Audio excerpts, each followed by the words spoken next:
Is Mormonism mentioned in the Bible? Not directly, but the New Testament gives many warnings designed to prevent people from falling into apostasy. Could these apply to Mormonism? Let's explore some examples. Paul wrote that, "The time is coming when people will not endure sound teaching, but having itching ears, they will accumulate for themselves teachers to suit their own passions."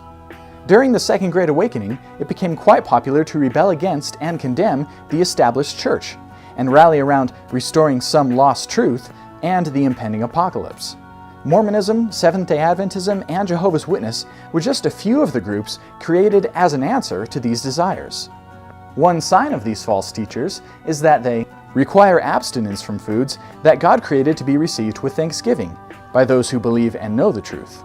Mormonism's word of wisdom explicitly requires members to abstain from certain foods, or else they will be barred from the temple and the highest heaven. Paul said that food regulations have an appearance of wisdom in promoting self-made religion. Jesus said you could tell a false teacher by their fruits. And Peter said to look out for greed, deception, and sexual immorality in particular. Smith had a history of defrauding people, from a buried treasure scam all the way to an illegal bank. Far from a peacemaker, Smith usually escalated the violence he encountered. And he married sisters, a mother-daughter set, and other men's wives, perversions explicitly condemned in Scripture. Paul also warned to avoid people who would call themselves apostles, but would preach another Jesus, a different gospel, and doctrines contrary to what he taught. Time doesn't permit an exhaustive survey, but these few points illustrate Mormon teachings that are simply irreconcilable with the Bible's. And as there's no evidence that these doctrines were taught or practiced until Mormonism, it's clearly not the faith that was once for all delivered to the saints that Jude instructs Christians to contend for, or the traditions that you were taught by us that Paul tells Christians to stand firm in.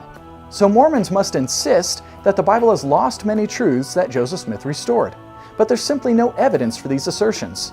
Instead of all of Christendom turning apostate, as the Mormons claim, the Apostles' warnings identify Mormonism as just another apostate group maligning and perverting the true church. If, like the Bereans, we can be noble by examining the Scriptures to see if these things are true, we can share in the compliment that Jesus gave to the Ephesians, who tested those who called themselves apostles and are not, and found them to be false. For more information, check out ldsvideo.org.